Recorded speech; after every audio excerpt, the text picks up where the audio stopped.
Hello friends, welcome to our YouTube channel Chandrika's kitchen. അപ്പോൾ നമ്മൾ ഇന്ന് ചാനലിലൂടെ ഷെയർ ചെയ്തത് നല്ല സൂപ്പർ ടേസ്റ്റി ആയിട്ടുള്ള ഒരു ഐസ്ക്രീമിൻ്റെ റെസിപ്പിയാണ്. വളരെ കുറച്ച് ഇൻഗ്രീഡിയൻസ് കൊണ്ട് വളരെ എളുപ്പത്തിൽ തയ്യാറാക്കാൻ പറ്റുന്ന നല്ല ടേസ്റ്റി ആയിട്ടുള്ള ഒരു ഐസ്ക്രീമിൻ്റെ റെസിപ്പിയാണ്. കസ്റ്റേർഡ് ഐസ്ക്രീമാണ് നമ്മളിന്ന് ചെയ്തെടുക്കുന്നത്. അതെ, ഇതിൻ്റെ മെയിൻ ഇൻഗ്രീഡിയൻറ്റ് കസ്റ്റേർഡ് പൗഡർ തന്നെയാണ്. അപ്പോൾ നമുക്ക് ഈ ഒരു ഐസ്ക്രീം എങ്ങനെയാണ് ചെയ്തെടുക്കണമെന്ന് നോക്കിയാലോ. ആദ്യം തന്നെ നമുക്ക് ഈ ഒരു ഐസ്ക്രീമിലേക്ക് ആവശ്യമായിട്ടുള്ള കസ്റ്റേർഡ് ഉണ്ടാക്കിയെടുക്കാം. അതിന് വേണ്ടിയിട്ട് ഒരു പാത്രം വെച്ചിട്ട് ഞാനൊരു 250 ഫുൾ ഫാറ്റ് ക്രീം മിൽക്കാണ് ഞാൻ എടുത്തിരിക്കുന്നത്. അത് നമുക്കൊന്ന് തിളപ്പിച്ചെടുക്കണം.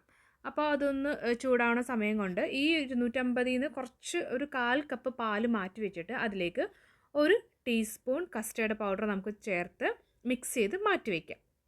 ചൂട് പാലിൽ കസ്റ്റേർഡ് പൗഡർ മിക്സ് ചെയ്യാതിരിക്കാൻ പ്രത്യേകം ശ്രദ്ധിക്കുക. അപ്പോൾ ഞാനിവിടെ ചൂടില്ലാത്ത തിളപ്പിക്കാത്ത പാലിൽ തന്നെയാണ് കസ്റ്റേർഡ് പൗഡർ ഇവിടെ മിക്സ് ചെയ്തെടുക്കുന്നത്.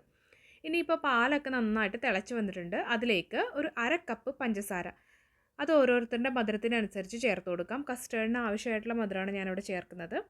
അപ്പോൾ ആ പഞ്ചസാര ഇട്ടിട്ട് നന്നായിട്ട് മെൽറ്റ് ചെയ്തെടുക്കാം. പാലും പഞ്ചസാരയും കൂടെയൊക്കെ യോജിച്ച് വരുമ്പോഴേക്കും നമ്മൾ മാറ്റി വെച്ചിരിക്കുന്ന കസ്റ്റേർഡ് പൗഡർ മിക്സ് കൂടെ ഇതിലേക്ക് ചേർത്ത് കൊടുത്ത് നന്നായിട്ട് മിക്സ് ചെയ്ത് കൊടുക്കാം. കസ്റ്റർഡ് പൗഡറിൻ്റെ മിക്സ് ചേർത്ത് കൊടുക്കുമ്പോൾ തന്നെ നമ്മൾ നന്നായിട്ട് മിക്സ് ചെയ്തുകൊണ്ടിരിക്കുക. എന്നിട്ട് എല്ലാം കൂടി നന്നായിട്ട് യോജിപ്പിച്ച് നല്ലൊരു ക്രീമി കൺസിസ്റ്റൻസിയിലാക്കി എടുക്കണം. വാട്ടറി കൺസിസ്റ്റൻസി അല്ല, നല്ല കുറച്ച് ക്രീം, അതായത് തിക്കായിട്ടുള്ളൊരു കൺസിസ്റ്റൻസി വേണം. അപ്പോൾ ഒരു സ്പാച്ചിലേക്ക് ഉണ്ടെങ്കിൽ നമുക്ക് എളുപ്പമായിരിക്കും ഇതൊന്ന് ഇളക്കി യോജിപ്പിച്ചെടുക്കാൻ വേണ്ടിയിട്ട്. അപ്പോൾ നമ്മുടെ ഇവിടെ കസ്റ്റർഡ് റെഡി ആയിട്ടുണ്ട്. നല്ല ക്രീമി കൺസിസ്റ്റൻസി തന്നെയാണ്. അപ്പോൾ നമുക്കതൊരു ബൗളിലേക്ക് മാറ്റാം. ഈ ഒരു കസ്റ്റേർഡ് മിക്സ് നമുക്ക് എയർ ടൈറ്റ് ആയിട്ടുള്ള ഒരു കണ്ടെയ്നറിലേക്കാണ് മാറ്റേണ്ടത്. എന്നിട്ട് നമുക്ക് ചൂടാറിയതിന് ശേഷം ഫ്രീസറിൽ വെച്ച് സെറ്റ് ചെയ്തെടുക്കണം. പ്രത്യേകം ശ്രദ്ധിക്കുക, ഫ്രീസറിൽ തന്നെ വെച്ച് സെറ്റ് ചെയ്തെടുക്കണം. അല്ലെങ്കിൽ നമ്മൾ ഈ ഒരു കസ്റ്റേർഡ് ഇടുമ്പോൾ തന്നെ വിപ്പിംഗ് ക്രീം കൂടുതലായിട്ട് മെൽറ്റായി പോകാനും ആ ഒരു കൺസിസ്റ്റൻസി കിട്ടുകയില്ല.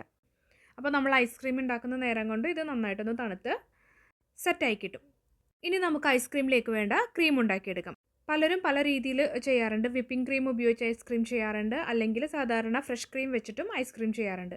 അപ്പോൾ ഞാനിവിടെ എടുത്തിരിക്കുന്നത് ക്രസ്റ്റ് ക്രംപിൻ്റെ വിപ്പിംഗ് ക്രീം പൗഡറാണ്. അപ്പോൾ ഞാനിവിടെ പാലിലാണ് ചെയ്തെടുക്കുന്നത്. അപ്പം ആ ഒരു പാക്കറ്റിൽ എങ്ങനെയാണോ ആ ഒരു ക്രീം ചെയ്തെടുക്കേണ്ടതെന്ന് വെച്ചിട്ടുണ്ടെങ്കിൽ അതനുസരിച്ച് നിങ്ങൾ ചെയ്താൽ മതി. അപ്പോൾ ഞാനിവിടെ മുഴുവൻ പാക്കറ്റ് ആഡ് ചെയ്തിട്ട് അതിൽ പറഞ്ഞിരിക്കുന്ന പാലും കൂടെ ആഡ് ചെയ്തിട്ട് വിപ്പ് ചെയ്തെടുക്കുകയാണ് ചെയ്തിരിക്കുന്നത്. എക്സ്ട്രാ പഞ്ചസാര വേറെ ഒന്നും ആഡ് ചെയ്തിട്ടില്ല. ജസ്റ്റ് ആ ഒരു പാക്കറ്റിൽ എങ്ങനെയാണോ പറഞ്ഞിരിക്കുന്നത് അത് മാത്രമാണ് ഞാൻ ചെയ്തിരിക്കുന്നത്.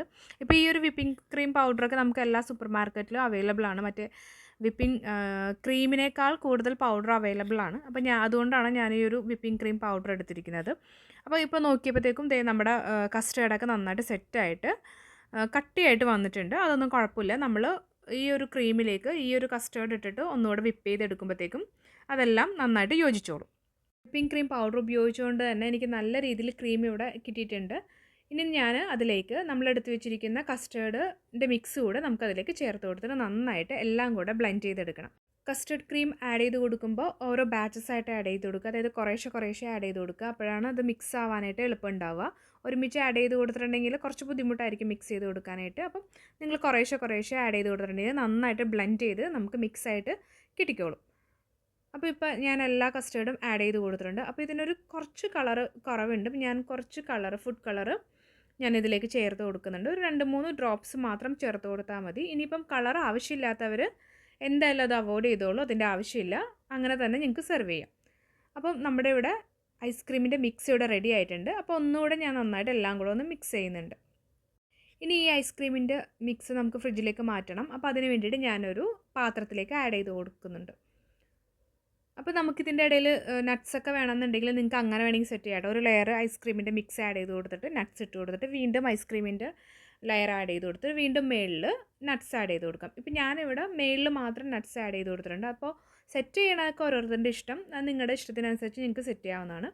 അപ്പോൾ ഞാനിവിടെ ഐസ്ക്രീമിൻ്റെ മുകളിലേക്ക് ആൽമണ്ട്സ് ക്രഷ് ചെയ്തതാണ് ചേർത്ത് കൊടുത്തിരിക്കുന്നത്. ഇനി നമുക്കിത് ഫ്രിഡ്ജിലേക്ക് മാറ്റാം. ഒരു 6 മണിക്കൂറെങ്കിലും കുറഞ്ഞത് ഫ്രിഡ്ജിൽ നിങ്ങൾ, അതായത് ഫ്രീസറിൽ സെറ്റ് ചെയ്യാൻ വെക്കണം.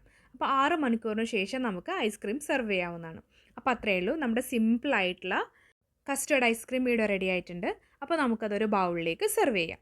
ടോപ്പിങ്സിന് വേണ്ടി ഞാൻ കുറച്ച് സ്ട്രോബെറി സിറപ്പും ആൽമണ്ട്സ് ക്രഷ് ചെയ്തതും കൂടെ ചേർത്ത് കൊടുക്കുന്നുണ്ട്. അപ്പോൾ കുട്ടികൾക്കൊക്കെ എല്ലാവർക്കും വളരെയധികം ഇഷ്ടമാവുന്ന, വീട്ടിൽ തന്നെ ഉണ്ടാക്കാൻ പറ്റിയ ഒരു ഹോം മെയ്ഡ് ഐസ്ക്രീമാണ് നമ്മൾ ഷെയർ ചെയ്തത്. വീഡിയോ എല്ലാവർക്കും ഇഷ്ടമായെന്ന് വിചാരിക്കുന്നു. ചാനൽ സബ്സ്ക്രൈബ് ചെയ്ത് ലൈക്ക് ചെയ്യാനും ഷെയർ ചെയ്യാനും കമൻറ്റ് ചെയ്യാനും കൂടെ മറക്കരുത്. താങ്ക്